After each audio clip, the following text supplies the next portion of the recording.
some time, and I'm looking forward for this talk. I should let you know that this talk will be recorded, so I hope you all don't mind. And now all of you beautiful panelists, I will just sit back and all of you can now introduce yourself. Right. Go ahead, Shall I maybe with start and then Sebastian we here. do the hot potato? Okay, so my name is Sebastian Knopp. I'm CEO and co-founder of Iteration One, an independent mobile gaming studio based in Karlsruhe, Germany. I was part of the Google Indie Games Accelerator this year. Our goal is to create we are not there yet, but our goal is to create the best idle tycoon games on mobile. Yes, that's what we are striving for. Other than that, we are self-funded, self-published. The studio was founded 2 years ago. Our flagship game is Nightclub Tycoon, and it performs decently well at the moment. We are in the process of scaling it up. That means that we are currently able to spend about 100,000 euros a month profitable. And we are working on improving this further. This means improving our UA processes, improving monetization in the game, as well as retention. And yeah, super excited to be here and share some learnings from our journey. And then maybe Mathieu. Yeah, so hey, thanks, Sebastian. I'm Maciej. I'm from Czech Republic, and I'm CEO of TerraHype, and we have right now plenty games that we created, but the last one is the best one. It's Boom Castle. It's some evolved tower defense game. We run studio for 3 years. It wasn't super easy as I expected, and I know everybody knows that. And so we released like I think 12 games, and this is actually only one game that is commercial success, I would say. It's not just the heading to featuring and have some money to continue and don't die. Also completely self-funded. We spoke with a lot of publishers, but in the end we said that we will continue by our own, and Boom Castle is great success actually, and we are scaling right now to $60,000 per month. Very good. And we have eight people in the company currently.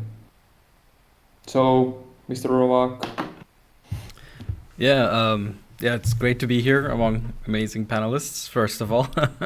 I'm Atta, I'm the managing director of Torpor Games. We are a games company here in Berlin, founded 2019. Our purpose is to use the medium of games to create political entertainment and content. We primarily create role-playing games with strategy elements.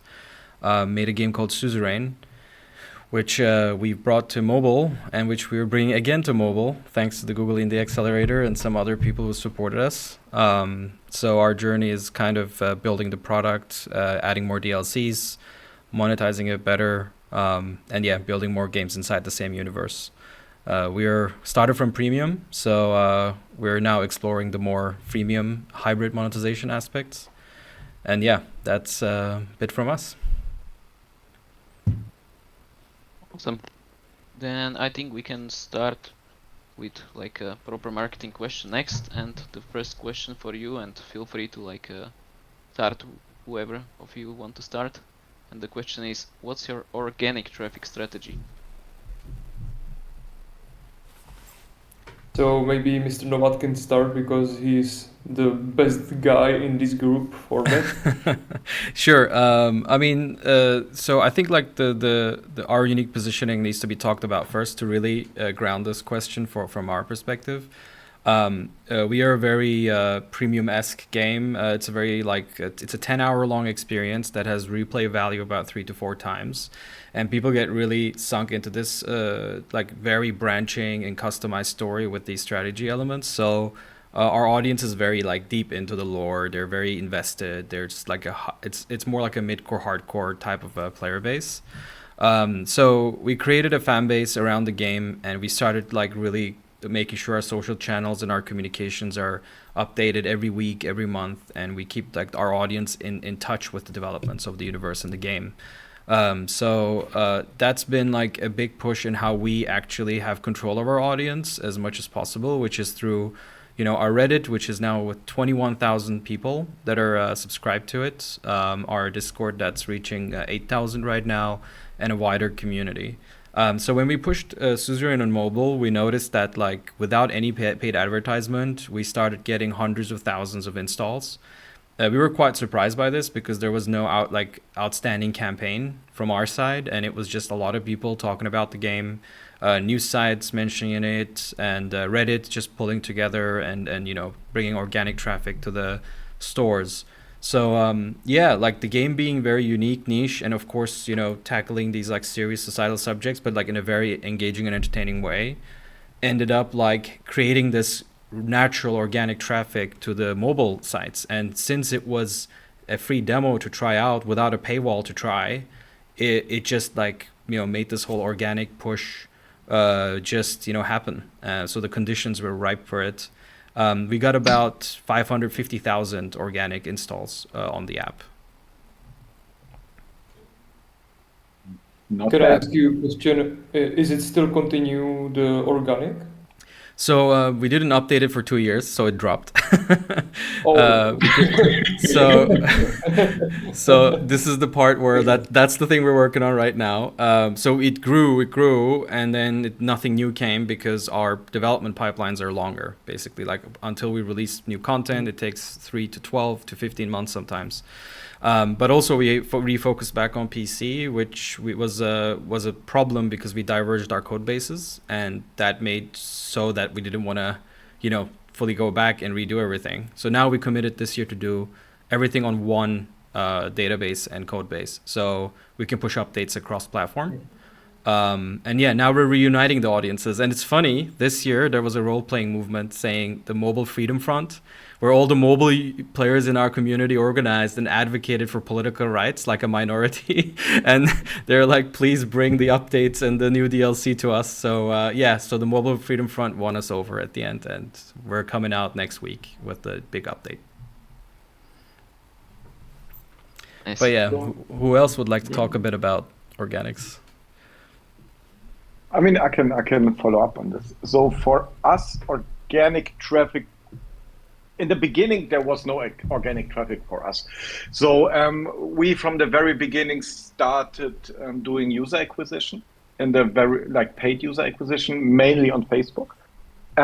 But in the beginning, we've been lucky enough. So basically, when we acquired 100 users through paid acquisition, the organic traffic followed along. So it was usually 50-50. If we bought 100 users, we got 100 free users, more or less. That was the ratio for us across the first year or something like this. When we now started scaling up, the organic traffic increased as well, but way more less than our UA spend. So in the end, for us, organic traffic is important to be profitable in the end, especially on the short term. Yes, but it's nothing that we would be able to survive on. Yes, but since the question was about how we approach it, I mean, we do a lot of A/B testing on the store screens and on the app icons. I think our biggest success was updating our store screens on Google Play. Yes, and we ran an A/B test with a really, really huge sample size in different countries, and we could reproduce it every time. And it increased our install rate by at least 30 to 50%. So that was quite a significant win for us. Yes, Nice. similar thingy it was with our app icon. It also increased our install rate by 20 to 30%. Yeah, Could you maybe describe the A/B test a little bit? Like, what was it about? The screenshots. Yeah, that's the interesting part. So for the screenshots, the first screenshots were mostly screenshots directly from the game. Yes, that always performed best. I think for 10 A/B tests or so, the original screenshots with a little bit of copy that always performed best. Yes. And what changed the game entirely, the new screenshots are using a different color palette. Yes. They are clearly stating one problem that is there to solve. So when you look at the screenshot, for example, you see it's a nightclub. Our game is about a nightclub, right? So you see the door and a street, and there is a bunch of people who want to go to the nightclub, but they cannot cross the street. And you see 3 buttons to build traffic lights or a bridge or something like this that solves the problem. So in the end, it's a bottleneck, right? There is a street, people cannot cross. There are 3 buttons, bridge, traffic lights, and something else. And yeah, so it's nothing that is in the game, but it kind of transports the idea of the game, right? There are bottlenecks, there are problems that you need to solve, yes. And remarkably, this one performed the very, very best, especially in terms of day one retained users. Yes, so that was the important metrics. Yes, so different color palette and basically very precisely stating, okay, this is about solving a bottleneck problem. That what worked very well. Nice, cool. How about you, Matej? So our strategy actually, the first what you have to think about is the theme and topic of the game, and this is like crucial thing from the start. If you thinking about making fantasy game, like everybody has one, so you have to think what people want in this current trend wave. Like you can find something trendy or not trending, and so on. So we tried to do that, but we never made it. Like for first 11 games, our main organic approach was to target to get featuring and get free installs. That was like only thing what we can do. Like I really like ASO. I'm marketer mainly, and I did plenty of research about the keywords, about the wording, everything, but it don't make the organic. Like it's not, Yes. 2016. Yeah, so It's my you have experience as the- well. yeah, you can do everything right, but you will not then. Just like if you not unique, or so that we are not unique, our game isn't like super unique, you will not get nothing else that featuring that longs for 2 months maximum. So our approach is don't care about the organic, but making the product that you can buy users with profit, and that's all actually. Like yeah, of course we do ASO, we do, for example, what is super good organic approach is doing cross promo. If you have one game, do cross promo through other your games. It actually brings us in we had 4 match 3 games, and there was cross promo across these games, and it generates to all game like 500 organics per day, just this cross promo. After that, we have invitation in the game, so you will get the reward when you invite somebody. It's super powerful too. So I can recommend it. And heading to featuring, like be featured on Google Play and on Apple, which is unbelievably hard, but this is our only approach, and do cross promotion and have better K factor. Yes, so maybe to add to this is since we started scaling, right? I mentioned that we are now able to spend 100K profitably per month. We also reached the 40K threshold in Google Play. So there is a 40K threshold that you need to have in revenue in in-app purchases. And then they enable this promotional content thingy for you. And so Yes. that was actually a really, really nice thing that happened like a few weeks ago. So we are now able to promote events, and there's also a button where you can request a featuring when you are having an event or a big update or something like this. So that is something that is part of growing UA. At some point, you get access to these extra features which then accelerate and boost your UA effort. So that was kind of a really. I still hope this will become a game changer as soon as we have new content in the game. But I heard it will definitely be like game changer, but you have to, have earning around $40K Yes, per I month, mean- which is like That's a you bit of a already barrier. win, so you will win more. yeah, it is a barrier. It took us 1.5 years, right? So Yeah. Yeah. Congratulations, it by is the a way. barrier, yeah. That's nice. Yeah, that's great. Yeah, thank you very much. Yes, thanks. Congratulations. Maybe to sort of follow up on this, like one of the question is, what have you found to be the most effective ways to boost your organic acquisition? So I think maybe the promotional content is like one of the examples that you can do. Does anything come to mind to you? Any of you, like a single thing or two things that stood up that they work quite well for organics?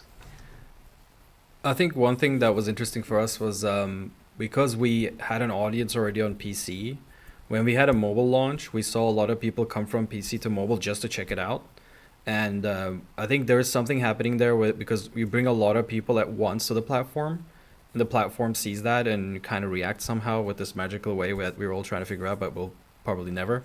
So then like that can be like a boost that if you already have an audience, you can bring them over with incentives. For example, we're giving out launch codes for our upcoming launch to give free XP and then story points, our currency for unlocking the stories.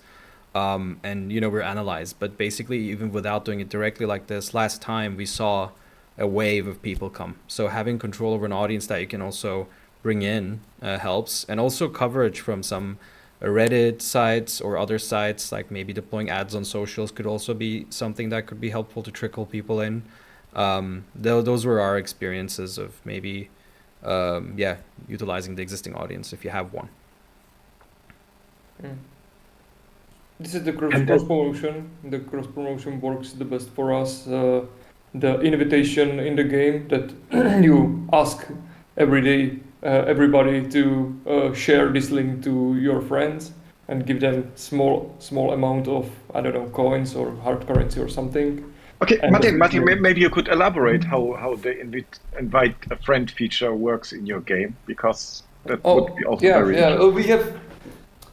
We have the offer part of the UI where you have offers, and one of these offers is invitation. It's completely simple. We actually don't track if you actually send the link to somebody. You will just click, it will open you the share buttons, and you will get 200 coins. That's all. Like we cannot like measure it if it works because we are too small for that. But it works actually. It really works. And So you see traffic coming in through this. Okay, interesting. Yeah, when we actually start user acquisition and we will buy like 1,000 of people, we will have 500 people more, for example. It's hard to say if it is the main reason, but it's definitely we actually track the clicks on that and how many people clicks there. So we see. It sounds like a very simple implementation, right? Yeah, And why it not? is. Yes. It's Yeah, great. yeah.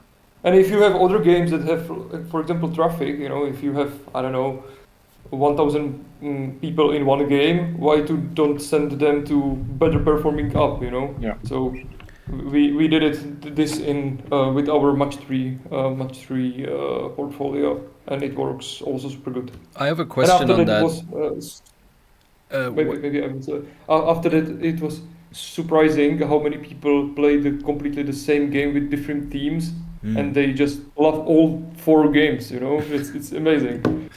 That's very cool. On the implementation, are you giving the reward on the share click or on the menu before the share click?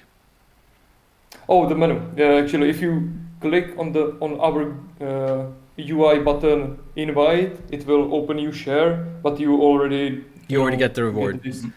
So Yeah, even of before course, copying it's the the link. Yeah, it's just like fake invite or Yeah. fake button, but And you're we can make using it the good, but native. why? And you're using the Yes, native share yes. dialogue. Yes. Okay. Yes, Okay. yes, Understood. And that's why you cannot track it. Yes. Okay. Yeah, of course.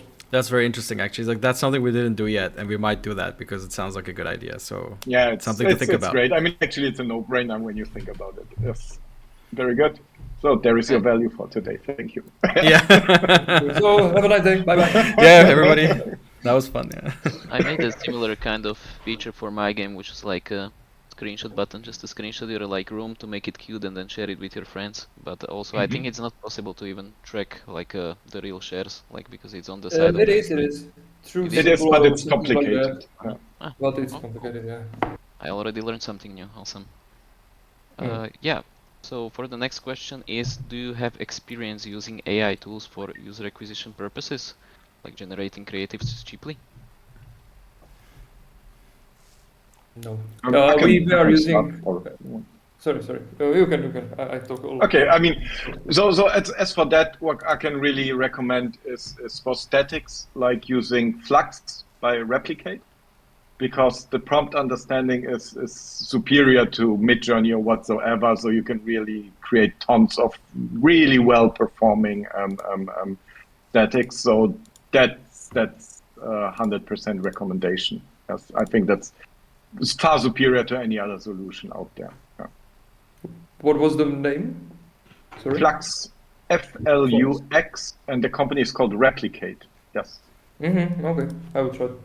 It's really, I mean, it's amazing prompt understanding. So you can really tell, like, okay, you see 4 dancing women in their 30s, and there is a neon sign saying nightclub tycoon in the back. And 1 out of 3 is spot on. Nice. Awesome. I look into it. Yeah, we are using just Midjourney, and also I tried AdSpawn, which is like some new tool from France, and it worked good. But we are using that just for static creatives that usually don't work well for us. Like 1 of 100 works somehow a little bit, so that's all. There is another tool that I heard good stuff about, but maybe it's super expensive. I will talk to them next week. It's ZAI. They can do optimization of your video creatives. So a lot of people said that they're like super good at this, but yeah, I would simply assume it's like fucking expensive. That's You, a Atta, nice way to have you put it. used any AI tools? So no, we haven't used any so far. I mean, we're still like going into the whole ad monetization journey right now. So we're actually starting our own ad mon strategy, and we're implementing ads with this upcoming version. So we're still in the learning phase with this stuff. Our goal is to bring more money in before we can spend, but I know that you have to spend to make money in this industry. So it's kind of like, yeah, we'll see. We'll see if the metrics are good. We might dip our toes into it, but we might have to hire some people that are specifically looking after that or have knowledge, because we're coming in from a bit more of the more premium side of the business, which is invest a lot into the game, hope somehow it works out. So different type of like, yeah.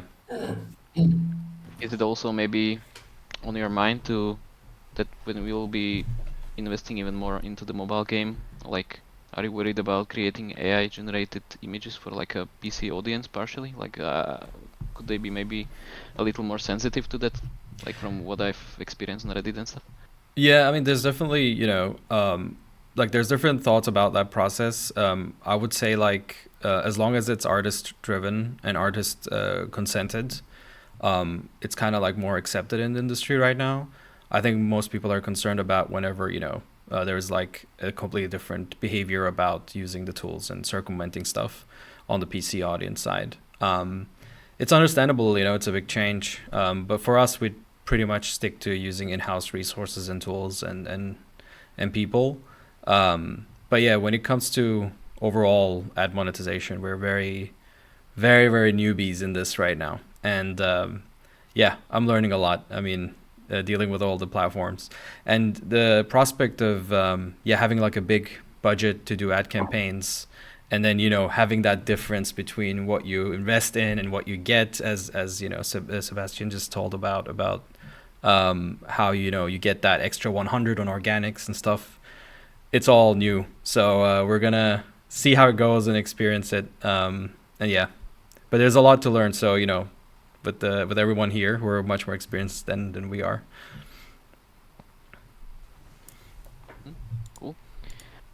Another question is, has anybody experienced how ANRs and crash rates affected organics?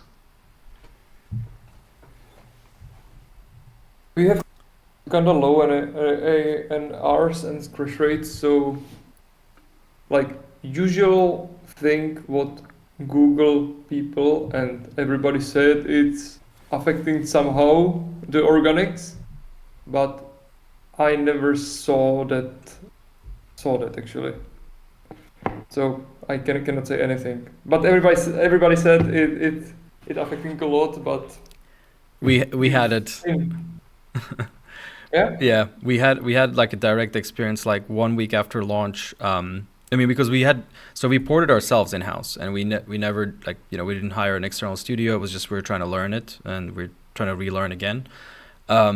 But yeah, we had a lot of crashes, and the crash rate got up to 1.8%, and then above 2%, and then within 2 weeks, like, we saw like the organics were rising, and then once the vitals went just bad, and like we got into an unhealthy check, we just saw the organics start dipping downwards.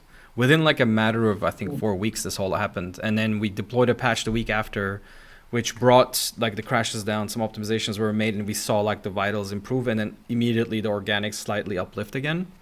So for us, like all of like this, you know, ebb and flow, like this roller coaster of, oh, you know, oh, like so many organics, amazing. Oh crap, you know, the crashes are coming, and then ANRs, and like, what is this vitals like? And then like, okay, it's fixed again. Like, you know, everything happened within 3 weeks. And then by the end of the year to 22, I was like, what was that? Like, you know, within 3 weeks, it was like a roller coaster ride. So it can happen quick, and you have to react quick, is my experience, to make sure you don't crash, especially if you're depending on organics to prove like you have the audience on the space. In the space. Cool. Sebastian, do you have anything to add? Yeah, basically the same experience. Maybe not to the extent that Arta had it, but we've seen a clear correlation between the ANR, especially when we cross the bad behavior threshold, which is around 0.42% or something. Mhm. Yeah. So yes, we've seen a real decrease. Yes, for us it was, for example, it helped removing devices that have less than 2 gigabytes of RAM, because our game is 3D, so it just needs the RAM, right? So there was no other choice than simply blacklisting all these devices, and that helped already. Yeah, I did the same. Yeah, I watched, like, usually the devices are quite old, and yeah, they don't usually like bring a lot of in-app purchases and stuff. So yeah, sometimes it doesn't hurt to disable them. Only it can hurt the heart of the developer that the players cannot play it. You know, like the I mean, can hurt the heart of the players, I think. that even more. Yeah, actually. But yeah, we had the same. We disabled 1.5 and below. That was one level of reducing it. But we had other memory optimization issues. Actually, with our latest open testing, we hit the 0.48 point. I think that's the ANR mark. That is the current limit, because that's when it triggered for us again. But we already fixed it, so it's going down again, so it's all fine. But our next discussion is, should we like remove below 3 gigs as well? So now we're removing 2 and below in the device catalog. But the next discussion is, should we also remove 3? Because most of our crashes now are 3 gig devices, which is another challenge point, because it's a lot of people in this world that have these devices, right? So. Yes. I mean, we have the same with the 3 gigabyte devices now as well. Yes, and maybe to add to this a little bit, because since we now moved in the Google tiers, there is also an email from BizDev where there are people at Google who respond to our requests, and we had like 1 week where we lost all our organic traffic. So it was basically Monday, I woke up and all our organic traffic was gone. So we panicked, and I reached out to the person that we can now talk to. And he was not very helpful, but at least he gave us some hints. And apparently what they do is they look at your peer group. which is games they consider similar, right? And they, for example, pointed us towards something like maybe file size or something like this, right? So basically, they take your peer group, the signals, and this is considered like your personal target KPIs, right? And he at least said we should look into this and fix that stuff. But I'm not sure if that helped. But we did everything he told us, and 1 week later we got our organic traffic back. But I think it's more a coincidence. Not sure if this is really related to it. But I mean, you do everything just to get it back. Yes, but it was really crazy. It was gone and then it came back like 1 week later. This does make me think because on the Play console you see all these peer comparisons, and I always wondered like why are we seeing peer comparisons? But then I'm like, okay, they wouldn't show it if it was not important. So it's a signal of like, okay, how are you positioned and how do they see you? So yeah, there must be something, I guess. It is, and it kind of makes sense, right? So that they compare you to games they consider similar, because it doesn't make sense if you are, I don't know, CSR racing to compare you to Candy Crush or something like this, right? You have different file sizes and so on. Yeah. But right now you can choose your competitors, which is pretty good actually, and you can check. Yes. I don't know if you tried it, but it's super good to check what for example conversion rates they have, and of course, and what I use actually the peer measuring or peer comparison the most is in monetization, where you see what are their average revenue per user, conversion rate in shop and so on. It's pretty useful actually. It is. That's the custom peer group feature they introduced, right? Where you can pick, but you can only pick one game per publisher. Yes. Yeah. I think Maybe there was some limitation. Yeah, whatever. I'm curious to follow up with another question that's kind of going to be interesting, but like, what about like, how do you see your organics in other platforms? Like, what is your situation on iOS, for example, on the App Store? Do you see the situation is like worse, or like, is it, how is your take on it? I can say when we started user acquisition on iOS, mainly through Facebook, we bought like 300 people per day, and we got 300 people more from organics, which was pretty interesting. After that, it came to I think 500 per day, and suddenly it drops after 2 weeks. But still, I think it's just K factor that K factor, you buy people and they bring some people with them. So right now it's like that. I of course every day check our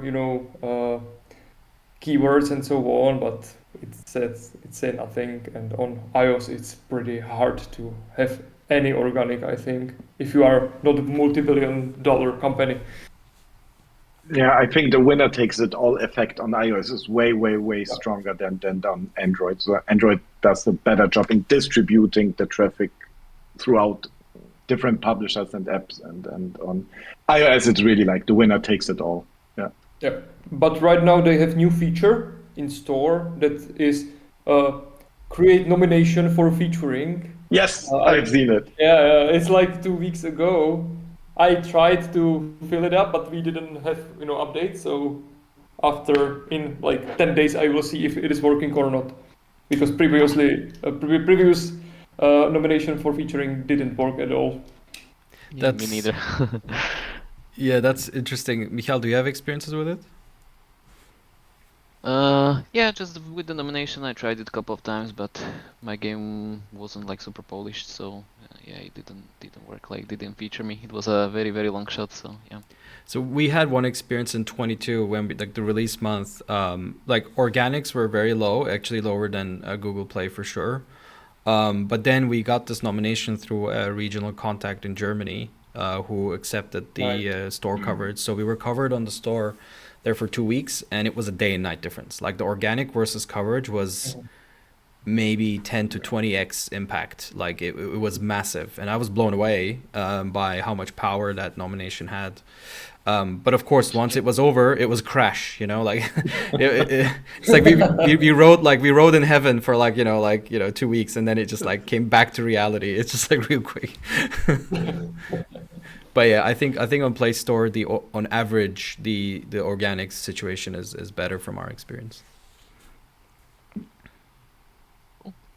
So for the next question from Vasco Petrov, can you share some experiences using Meta Ads for user acquisition?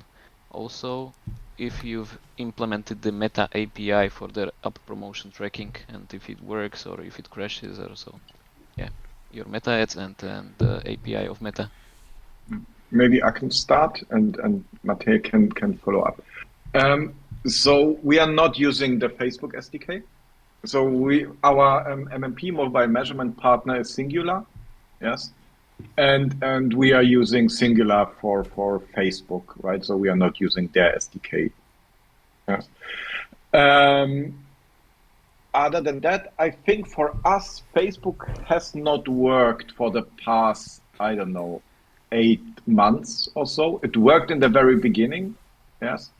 But since then, we had not real luck scaling campaigns. So it sometimes works on a small scale. On Android, same goes for iOS, but it does not reach its targets. It's in general, for us, the traffic doesn't work that well. But having said that, they've now introduced the ad impression value optimization feature. I haven't tried out that one yet. I think it's also only available on Android. Yeah, so we need to try that. But we are running campaigns on Facebook, but on a very, very small scale. So like $200 per day or something like this for iOS, and the same thing for Android. Yes. Maybe we need to invest more time, but that's not our focus at the moment. Yes. So other channels worked better. So we are using that a lot. It's actually bigger than our Google Ads. We have also Meta API and also Singular, as Sebastian have. So we are sending the data from both platforms. And on Facebook is mainly recommended to use the Meta API. So maybe Sebastian, you should try it, because after that they have better signals about the audience that play the game. Maybe just like recommendation. Yeah, maybe that's the problem. That's indeed a good point. Yes, maybe we should try that. I was just reluctant to adding another SDK to the game, but it's a fair point. About the crashes, nothing special wasn't that. It's not like a Firebase that crash all the time. It was kind of better. But I'm not programmer, so I actually not much know about that, because we have good programmers that are way better in programming than me.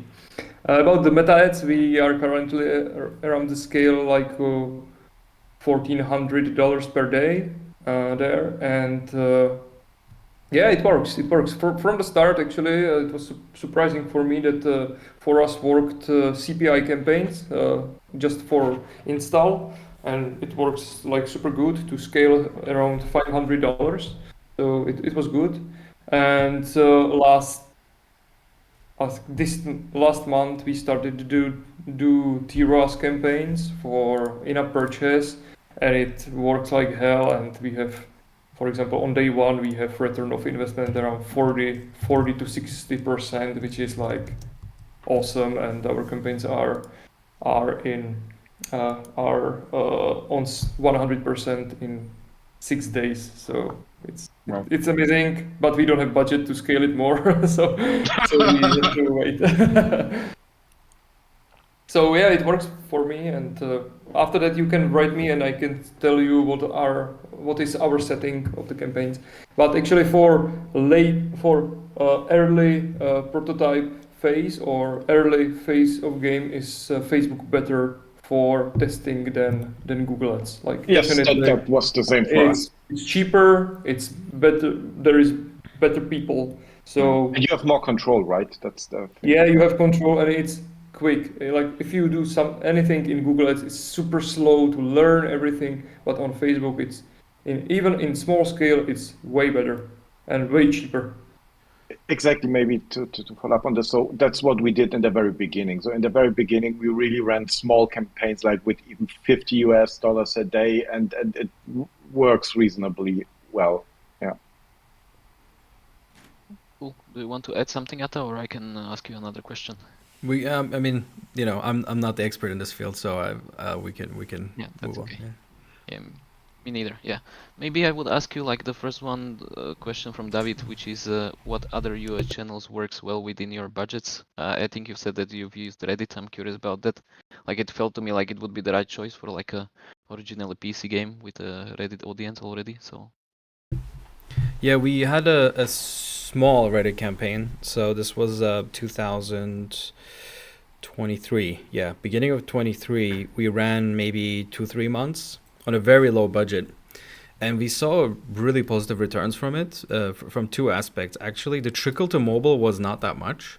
So we couldn't track that much of like how many people got to mobile. Like it was, the things we tracked was maybe like, 200, 300 people. And it was like a €500 marketing budget we deployed. So not much.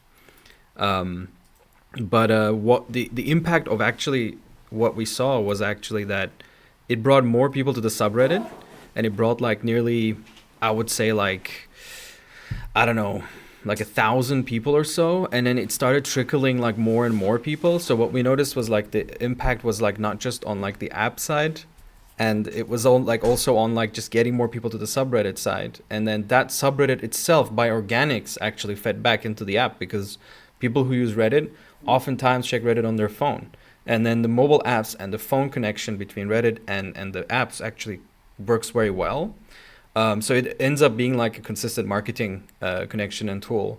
So yeah, even though we spent very little money, we got like really good Reddit growth, and then now our subreddit is our largest community. Like and it kept growing. Like we just kicked it off, and then the rest happened organically. So that's why we're 21,000 on Reddit subreddit now, and every day there's like so many memes, and now they're sharing all the new mobile versions, so that worked out. awesome. Matthew or Sebastian? I will add that we are besides using. Google? Yeah, we are using Meta Ads right now. We are using Google Ads. That's all. We don't have enough budget to scale even that. So, so we are using just that, and we have pretty good return on that. From my previous experience, we used everything. Like something was better, something was worse. But right now, in small budget, we are using just these two, and even that we need more money to scale them. Yes, and for us, as we already talked about Meta, our current main channel is AppLovin. So AppLovin really worked like a charm for us. Yes, so we are spending 80% of our UA budget on AppLovin. Mainly on Android, but we started spending on iOS as well last week, and that looks even better. Oh, really? So yeah, it really does. So far only USA, and with about €1,000 a day, $1,000 a day, and it looks amazing. Yes, so let's see how. I mean, it's still the golden cohort, right? So we started like 1 week ago on iOS, but nevertheless on Android we are already like 3 months in, and it still works incredibly well. But for us, for example, on AppLovin, 60 seconds video ads work the best, which was a surprise to me. Yes, all the 30 seconds video ads don't work. Yes, only the 60-second stuff, which is interesting, I think. And as for Google Ads, it also works very well for us. I guess the main spend for Google Ads is on Google Play. So we get hardly any impressions on video ads or static creatives. Yes. But it's mostly the auto-generated stuff and mostly the Google Play placements.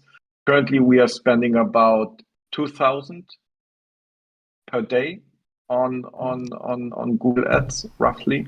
Yes, but it was a painful period until Google Ads started working.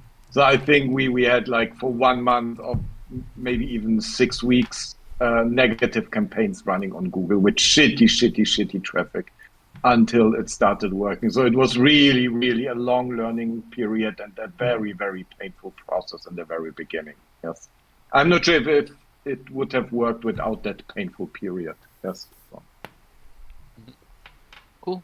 Maybe another question I would ask is if you have experience with influencer marketing or something similar. Because, for example, for my game, that was pretty good performing to just scrape like a lot of creators relevant to my game, like asking someone to get me emails for them for like $300 or something, and then just emailing everybody, and yeah, that had some effect. But it's something you can do like once only. So, have you had experience with that? Influencer marketing? No, so I'm not sure if you consider it influencer marketing. So what we do is basically paying for user-generated content. So fake influencers, if you want it like that, right? And then using this stuff in our video ads.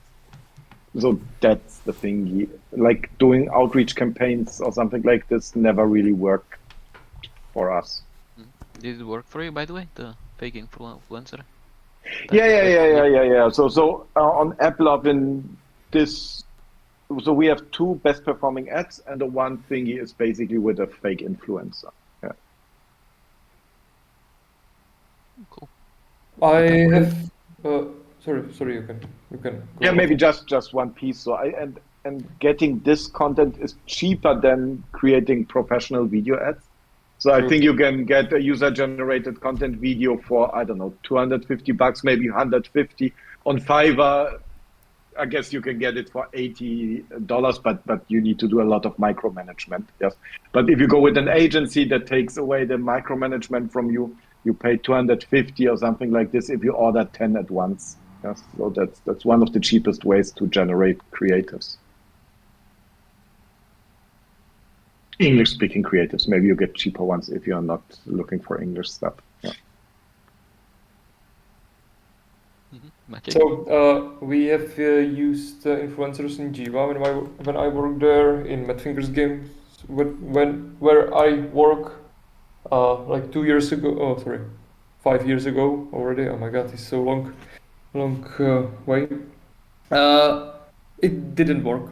Like I cannot measure it. I don't believe in it. That's all.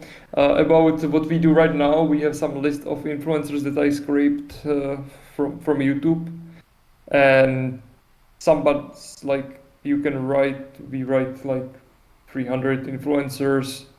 Some answered with that they want money from us, and I think in like 2 weeks we will pay one influencer to just try that. It's like $200 in India, so let's try it and we will see, you know. But I don't believe it much, and you have to be pretty lucky to have organics from influencers. But I know a friend that had game Robbery Madness on Google Play, and some influencer randomly choose the game and played it, and they had like 20 million downloads in 2 months or something like that. Yeah. Sometimes So- you win the lottery, right?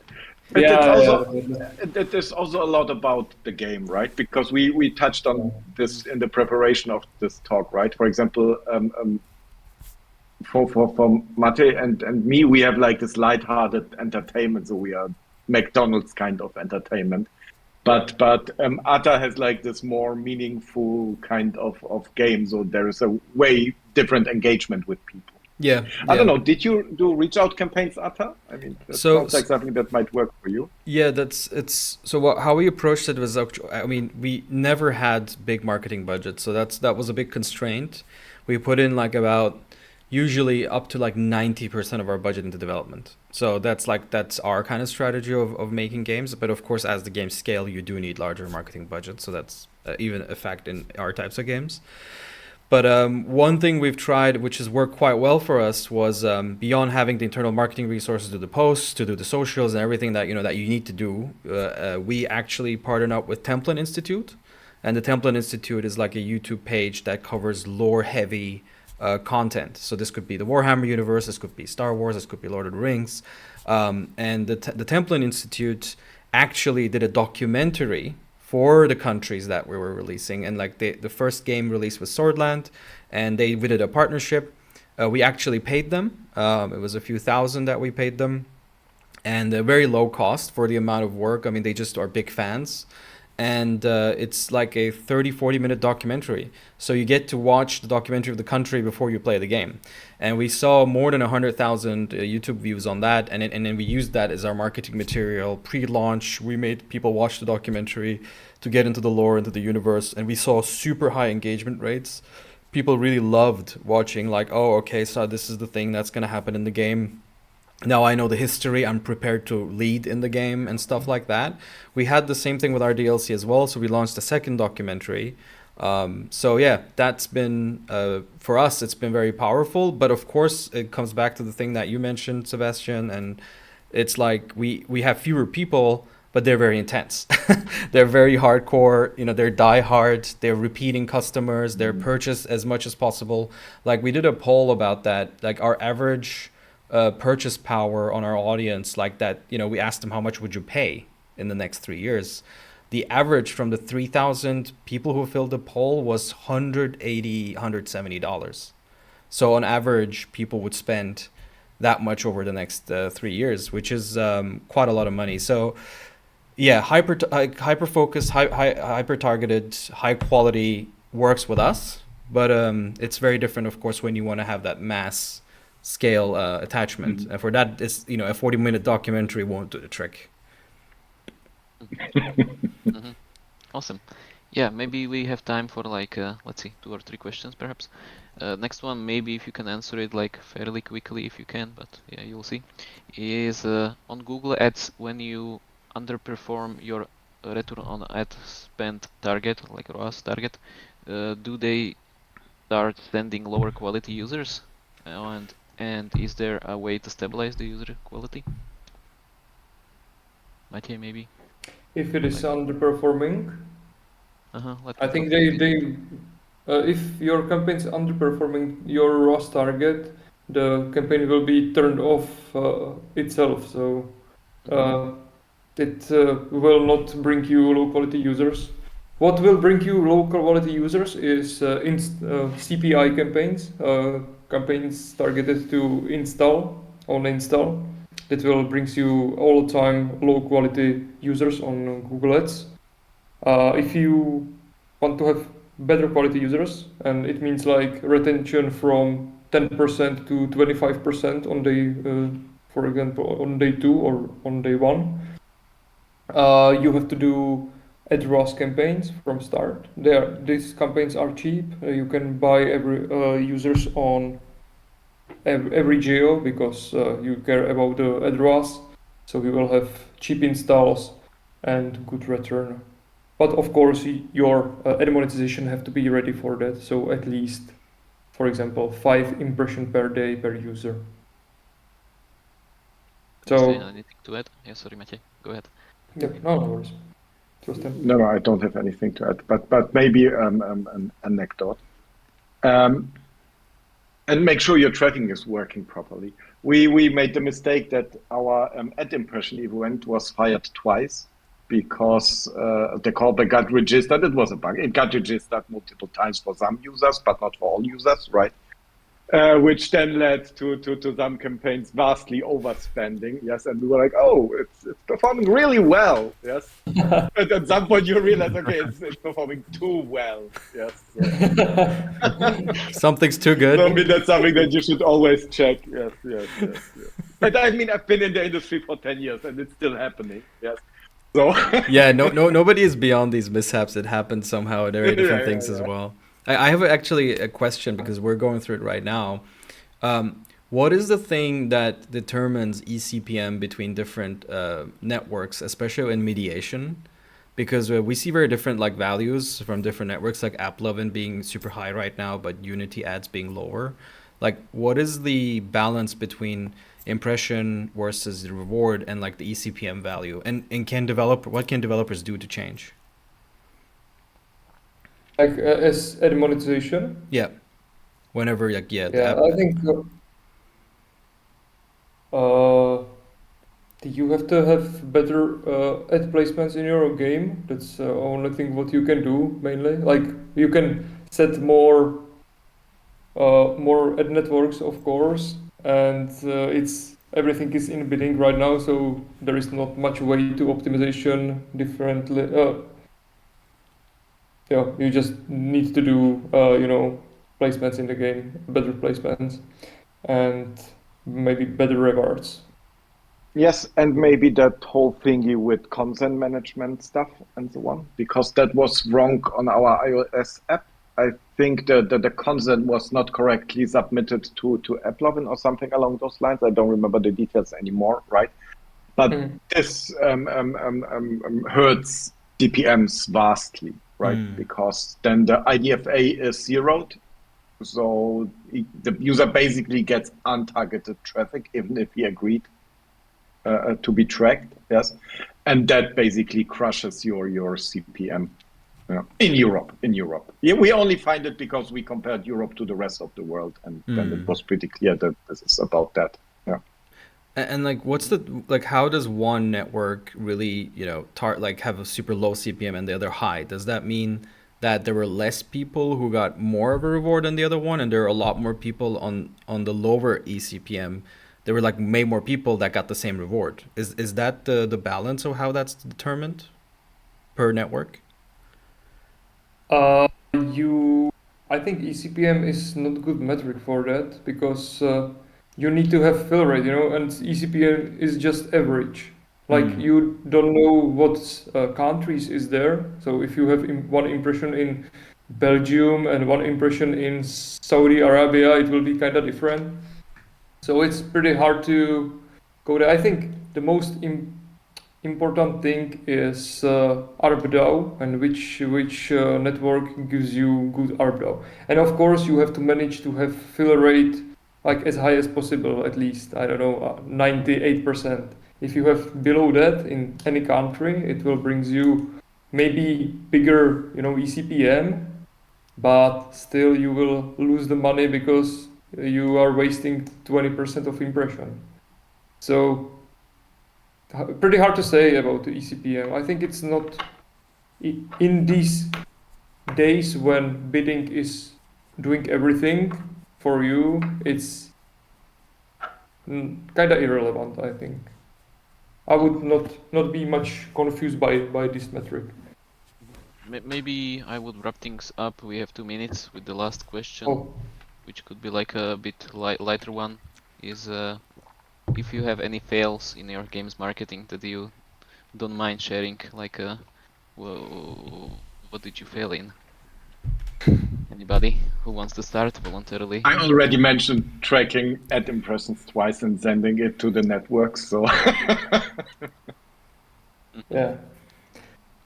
I do user acquisition for a long time, so I spent a lot of hundreds dollars and thousands dollars for nothing. But I think the main thing about the marketing isn't in user acquisition, but it's by choosing the topic of the game or of the game and told my like I really believed it's super good idea, but I never validated this idea and it was just a disaster.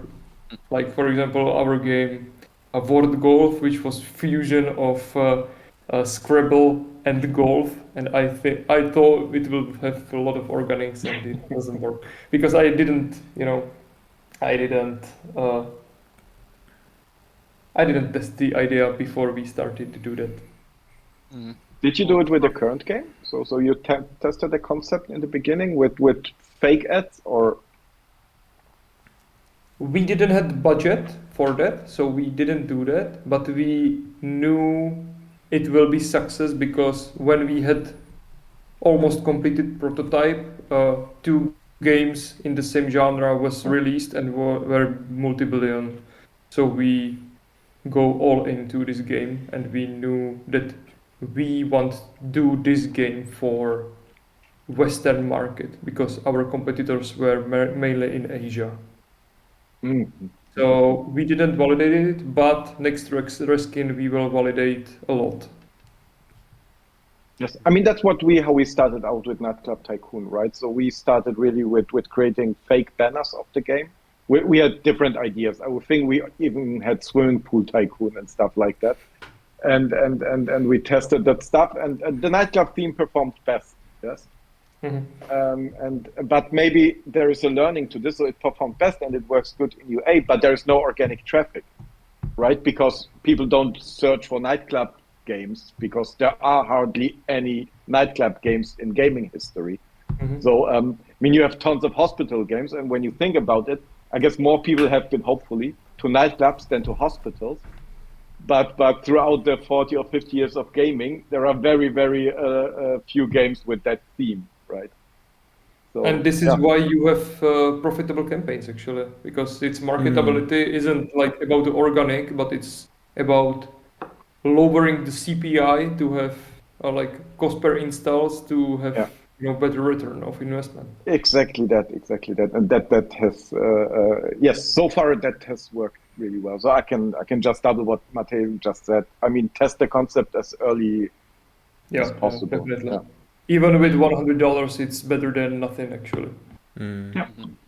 I'm taking notes. For me, by the way, for example, sorry, Ata, maybe just like my very quick story is that I was targeting keywords for my game, and like offline was something that performed well, and after getting like nice traction of users, I realized like oh wait, like with these users I'm not gonna get my ad revenue all that much. So it's maybe not the best choice to go for traffic volume. Like I was then surprised that I didn't realize it sooner. Ata, any marketing fail for you? I mean, I don't know if it's a fail or a success. Like, it's hard to determine. But when we first launched our game, we launched 4 days before Cyberpunk, and we got a lot of flack from our publisher. We like, don't release in December. And actually, we launched today 4 years ago. So today is our 4th anniversary of the game. Congratulations on that. Thank you. And you're still here, survivor.